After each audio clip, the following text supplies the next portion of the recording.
How do you get over the fear of not being good enough? Is a question that many struggle with, both personally and professionally. So let's break down the circumstances and reasons for this phenomenon that makes us feel as lesser beings. I define two forms of experiences of not being good enough, one of which is interpersonal and has to do with your internal beliefs. The other one is more creative, that affects the image of who you are as a doer. They have some common terrain, but very important distinction in my view. The first form of not feeling good enough stems from your own perception of who you are, which reflects a very damaged self-esteem. It originates from early childhood and most often than not is a result of dysfunctional upbringing. Such person may well have had abusive or even violent caregivers. Abusiveness can manifest itself both physically and mentally. Growing up in a dysfunctional family leaves long-lasting scars in your soul. Being a child and not having ability of abstract and rational thinking, you soak up everything that you are served in terms of nurturing. Children don't question, their task is to survive in this world, and they do it primarily by mimicking their parents and absorb all the knowledge that will help them to navigate in life. Little do they know, not everything that happens within the family is intended to strengthen a young mind. Dysfunctional caregivers tend to project their bad parenting from the days they were young and impressionable.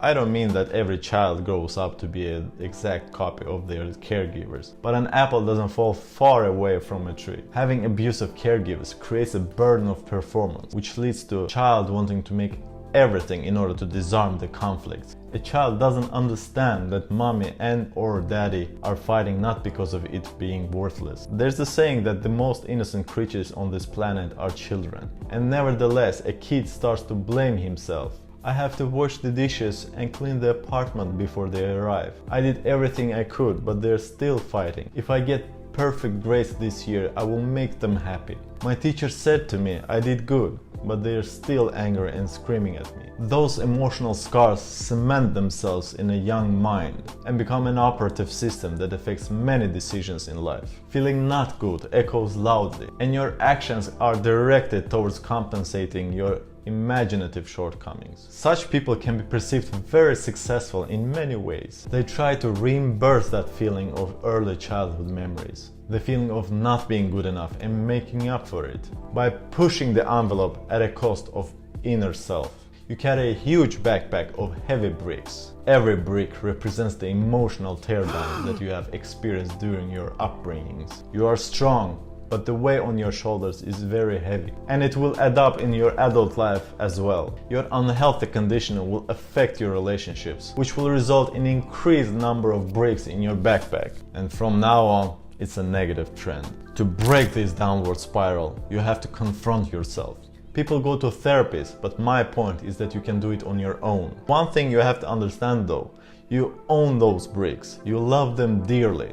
So getting rid of them altogether is not an option. You have to make time for yourself, for your self-examination. Dig deeper into your childhood and make a rational assessment of those emotionally charged moments. Try to understand objectively that nothing ever was your fault. It will take time, but brick by brick, you will feel that emotional conviction of not needing the weight on your shoulders. Those bricks representing your parents' insecurities, emotional baggage, will be released only if you forgive yourself and forget. Examine, process, and go on with your life. Never violently, no raging and angry confrontations. Calm and collected thought exchange with your caregivers will speed up your journey towards the freedom.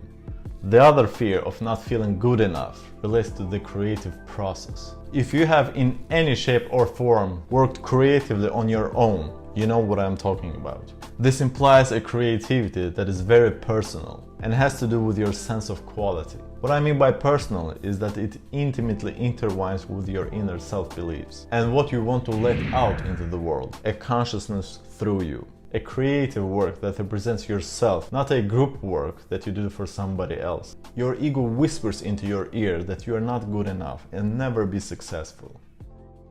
Your work is mediocre and all your past accomplishments is a matter of luck. Ego thrives in misery and you indulge in self-pity, battling constantly between two parts. The one is being feared, the other one is being loved. The one tells you to give up, the other one encourages you to believe in yourself and keep on striving. You have to push through and never give up on your passion, on your vision. It's going to be tedious, it's going to be gruesome. You're going to experience a lot of emotional turbulence. But if you keep fighting, the ascension will make you wiser, more knowledgeable, and stronger than ever. You will get to know yourself even closer and acquire a sense of humility and serenity that you never felt before. Don't listen to that screeching voice of fear. Choose the path of love. Hussein out.